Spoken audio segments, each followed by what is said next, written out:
Produção de biometano. Até a metade do ano, veículos movidos com combustível poderão circular pelo Brasil. O Rio Grande do Sul já tem potencial para abastecer 4% da frota brasileira. Porto Alegre vai receber neste mês a Conferência Internacional do Arroz para a América Latina e Caribe.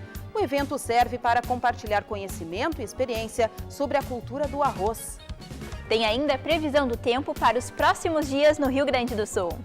Fique com a gente, eu sou Vanessa Trindade e o Agroband está no ar.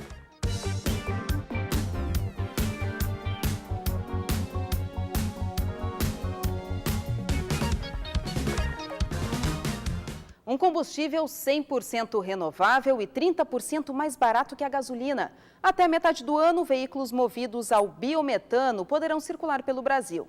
O Rio Grande do Sul já tem potencial para abastecer 4% da frota brasileira. Esta usina de adubo para lavouras faz testes há 2 anos com biometano, um gás expelido de materiais orgânicos como lixo, fezes de animais e restos de frutas. Este reservatório, com 5 metros de profundidade, está cheio de adubo. Esse material orgânico libera gás metano a todo momento, que sobe para a atmosfera. A diferença é que nesta usina, estas áreas começaram a ser cobertas, como a gente pode perceber aqui. E assim, o gás fica retido e depois é transformado em combustível. É mais uma opção de um combustível alternativo, né, que até então não existia, né? Produzir combustível a partir de dejetos, resíduos agroindustriais, né, de produção de alimentos, como de resíduos de poedeiras, né, da nossa agroindústria de sucos e óleos essenciais, que é o bagaço das frutas, e de centenas de outras empresas que têm resíduos, né, que devem ser tratados. O governo federal autorizou o uso comercial do novo combustível renovável, que até então só era produzido de forma experimental. Agora, veículos adaptados para gás natural veicular poderão ser abastecidos com biometano. A expectativa é que ele chegue mais ou menos no mercado com o mesmo perfil de preço do gás natural veicular, que em comparação com a gasolina chega a ter 60% mais econômico. O biometano deve começar a chegar aos postos no meio do ano. Agricultores de uma cooperativa da região metropolitana de Porto Alegre já fazem o teste e abastecem de graça com o novo combustível nesta bomba, que pertence à usina de adubo. Quem tem opção, né, tem a chance de trocar, de conseguir adaptar o carro, com certeza vale a pena, não precisa ter medo nenhum. Há outros países aí que vêm usando há mais de 20, 30 anos esse processo, em grande escala. O Brasil, por suas características agrícolas, teria muita biomassa para gerar quantidades enormes, sobretudo para descentralizar essa energia a nível rural. Como o gás metano é eliminado por vários tipos de resíduos, todos os estados têm condições de produzir o biometano. Cada estado tem a sua biomassa e vai adaptar, e com certeza também tem projetos que vão incrementar muito mais a oferta de biometano no país. Nós aqui somos privilegiados porque temos, né, no nosso estado essa vocação da agricultura que geram resíduos, né, agropastoriza e muito importante para a produção de biometano. Só o Rio Grande do Sul já tem potencial para abastecer até 4% da frota brasileira. Hoje podemos considerar que é um processo extremamente simples, dominado e adequado para a realidade do Brasil em função do custo-benefício. De 23 a 26 de fevereiro acontece a 12ª Conferência Internacional do Arroz para a América Latina e Caribe.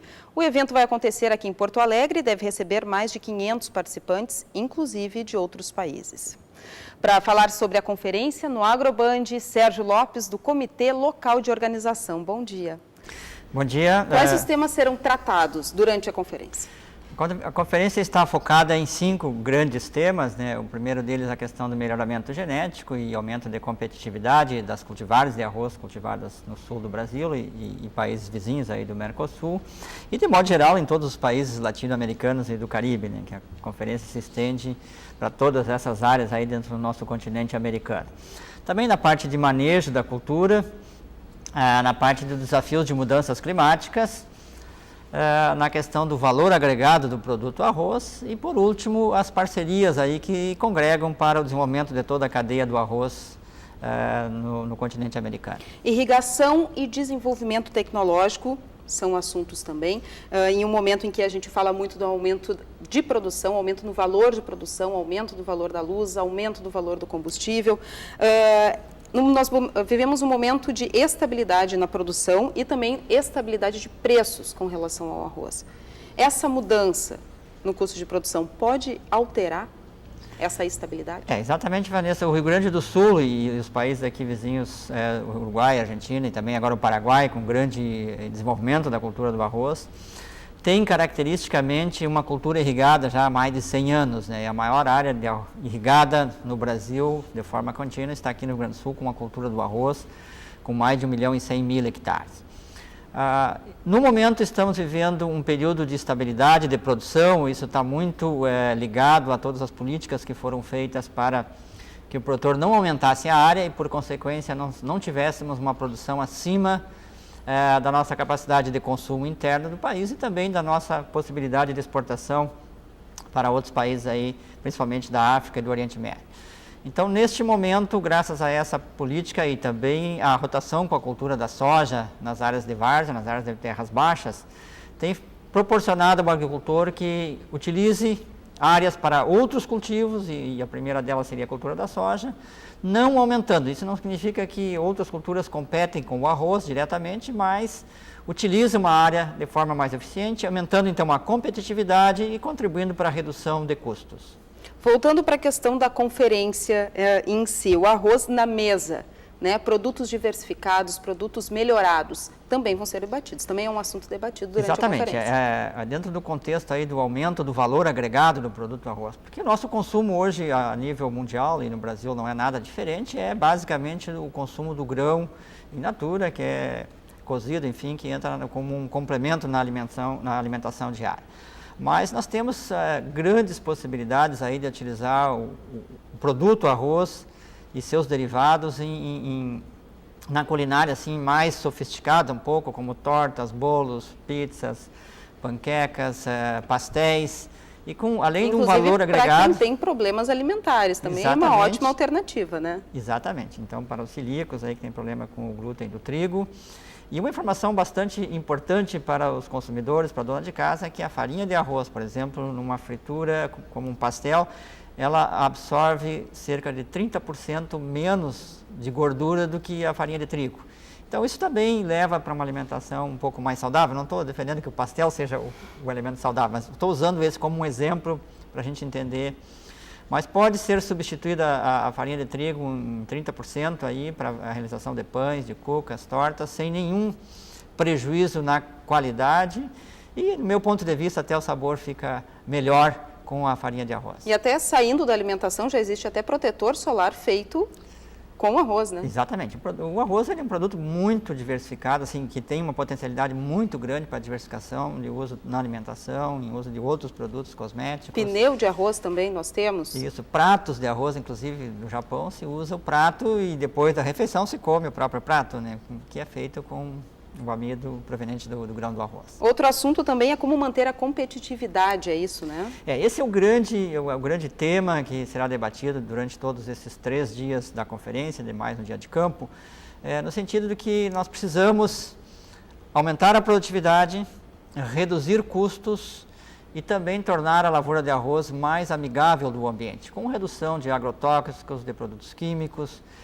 de maneira que a produção seja mais limpa e um produto final de melhor qualidade. E como fazer isso? O que se tem pensado com relação a isso? Estamos trabalhando em pesquisa, tanto o IRGA quanto a Embrapa, as demais instituições aí como o CIT, o Centro de Agricultura Tropical da Colômbia, o FLAR, que é o Fundo Latino-Americano de Arroz Irrigado, no sentido de que tenhamos variedades mais resistentes a pragas, a doenças, no sentido de reduzir aí o uso de agrotóxicos, a questão da rotação de culturas, para diminuir a presença de plantas daninhas, que é as que demandam talvez maior quantidade de uso de agrotóxicos, e com isso a gente estaria já automaticamente reduzindo custos pela redução do uso desses produtos e também melhorando a qualidade e o valor nutricional do arroz como alimento. E como última atividade durante a conferência vai ser o Dia no Campo. Como vai funcionar esse Dia no Campo? Esse vai ser um dia muito especial, porque vai ser a primeira edição de caráter internacional a ser realizada pelo IRGA na sua estação experimental em Cachoeirinha. E nós realizamos tradicionalmente esse evento durante o mês de fevereiro, e nesta edição, então, junto com a conferência, nós teremos aí cerca de 200 a 300 visitantes de todos os países, praticamente de todos os países do continente americano, e vários países aí da Europa, e uma grande quantidade também de pessoas vindo da Ásia como palestrantes ou como participantes desse evento. Então, nesta oportunidade terão a visita ao campo para ver variedades de arroz, tanto do IRGA quanto outras instituições, de soja, de milho, a parte de manejo. Então vai ser um dia muito interessante, e fechando aí com o nosso tradicional carreteiro de arroz com charque. Com muito arroz, coisa boa. Eu adoro arroz, o arroz sempre está na minha mesa. Eu quero então que o senhor dê o serviço completo então da conferência, quem participa, quem quer participar, como faz, aonde vai acontecer. Aos interessados então em participar da nossa conferência, está disponível então toda a informação, o programa, inscrições no nosso site, que é o www.conferenciaarroz2015.com.br, e o evento acontece então no auditório da PUC, no prédio 40, de 23 a 25 de fevereiro, durante os turnos da manhã e da tarde. E o dia 26, então, a visita à estação em Cachoeirinha, com um transporte oferecido, então, pela organização dos hotéis até Cachoeirinha. Tá certo. Nós estaremos lá, então, com o Agroband, cobrindo esse evento e valorizando o evento. Muito obrigada, bom dia para ti. Bom dia a todos os ouvintes.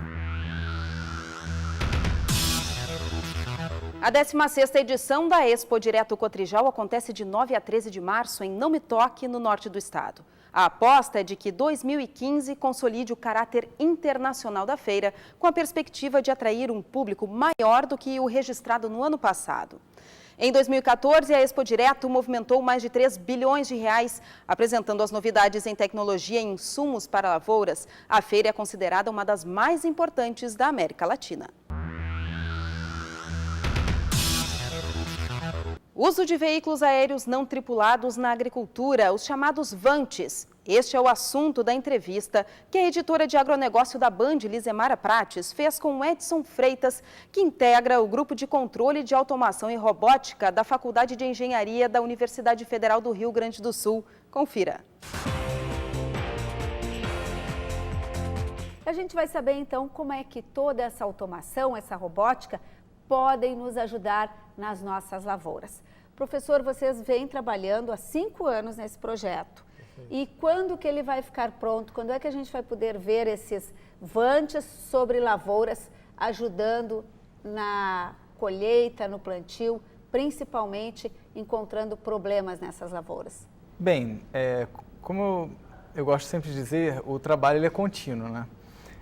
Mas acreditamos que num horizonte de 3 anos, 4 anos, nós já tenhamos algum produto finalizado já em uso pelos agricultores. Vocês testaram esses VANTs em lavouras da URGS aqui em Eldorado do Sul. Perfeito. Qual foi o resultado desse teste? Bem, nós conseguimos resultados bastante positivos, bastante promissores com relação ao imageamento do cultivo de trigo e de milho. O que nós conseguimos? Nós conseguimos fazer um processamento de imagens em tempo real, de maneira a identificar diferentes padrões de crescimento de plantas. Nessa fazenda da URGS, existem diversas divisões, parcelas exatamente, do cultivo, tanto do trigo quanto do milho. Nós conseguimos fazer a identificação de cada uma dessas parcelas e que isso já nos é um resultado bastante positivo. Vocês acoplam nesse VANT uma câmera fotográfica, ela capta as imagens online, o produtor, por exemplo, pode ficar com um tablet recebendo, ou ela armazena e depois vocês vão fazer o processamento? Perfeito. Na verdade, existem as duas opções, né? Nós acoplamos diversos tipos de câmeras, é possível colocar câmera de infravermelho, câmera de luz visível de alta definição, câmera de ultravioleta, de acordo com a necessidade do que o agricultor quer identificar, qual tipo de doença, por exemplo, que ele quer identificar na planta. E é possível tanto mandar essas imagens em tempo real, durante o voo, quanto armazená-las no VANT e fazer o download quando o Vant retorna à base. E qual que é a autonomia do aparelho, tanto de extensão quanto de tempo? Isso depende, porque nós trabalhamos com vantes tanto de asa fixa, que é tipo um avião de aeromodelo, quanto de asas rotativas, que nós chamamos os multirotores. Os multirotores eles têm uma autonomia menor do que os de asa fixa. Poderia dizer em torno, atualmente, né, com esse protótipo que nós temos algo em torno de 20 minutos do asa rotativa. Já o asa fixa nós conseguimos até uns 40 minutos. E eles se enquadram dentro do conceito de agricultura de precisão? Perfeito. Os vantes, eles estão, digamos, eles são uma tecnologia aplicável justamente no contexto de agricultura de precisão, para auxiliar o agricultor a colher informações sobre a sua lavoura e, com isso, tomar determinadas ações, por exemplo, aumentar a utilização de algum defensivo agrícola ou colocar um diferente tipo de adubo numa determinada área. Eles fazem o mesmo trabalho que o GPS faz dentro de uma máquina, de uma plantadeira, colheitadeira ou de um trator. É a mesma linha? É numa linha parecida. Uma vez que nós fazemos o imageamento da plantação, nós podemos georreferenciar os pontos de interesse. O que seriam esses pontos de interesse? Uma determinada área onde está acontecendo uma infestação de uma doença ou uma região onde é necessário se irrigar. Então, nós fazemos justamente essa questão do georreferenciamento dos pontos de interesse. Em quanto tempo chega ao mercado o resultado dessa pesquisa? Bem, é difícil de precisar um horizonte de tempo, porque tudo isso depende do quanto a indústria vai investir em cima para gerar um produto final. Porque, eu repito, o papel da universidade, o que nós estamos fazendo, é gerar a pesquisa. Nós geramos o conhecimento e as indústrias vão pegar esse conhecimento e transformar num produto final, acabado para o consumidor final. Mas eu acredito que num horizonte de tempo relativamente curto. Se tem hoje uma estimativa de valor que o produtor pode começar a pensar a partir de tanto vai ser o custo de um Vant para eu aplicar na minha propriedade? Esse também é um outro número um pouco difícil de se precisar, né? Porque como isso depende de insumos do exterior, enfim, tem uma questão mercadológica um pouco mais complicada. Mas eu poderia dizer que um Vant, um sistema Vant completo, digamos assim, né, custaria a partir de R$10 mil. Mas isso é um chute. Tudo isso vai depender. Uma estimativa de agora. E para os problemas climáticos, as catástrofes, seca, enchente, por exemplo, eles podem também ter uma utilização? Perfeito. Na verdade, nós já temos uma pesquisa nesse sentido, junto com um grupo da URGS, responsável pelo estudo de desastres naturais. Então, a ideia é justamente se utilizar os vantes muito na questão do socorro a vítimas em casos de enchente, por exemplo, mas também na prevenção, uma vez que utilizando os vantes é possível nós localizarmos possíveis áreas que seriam afetadas em caso de catástrofes. Muito obrigada, professor. Eu que agradeço o convite. Em instantes, você vai rever uma reportagem especial no quadro Gente do Campo. E tem ainda previsão do tempo para os próximos dias no estado. O Agroband volta já.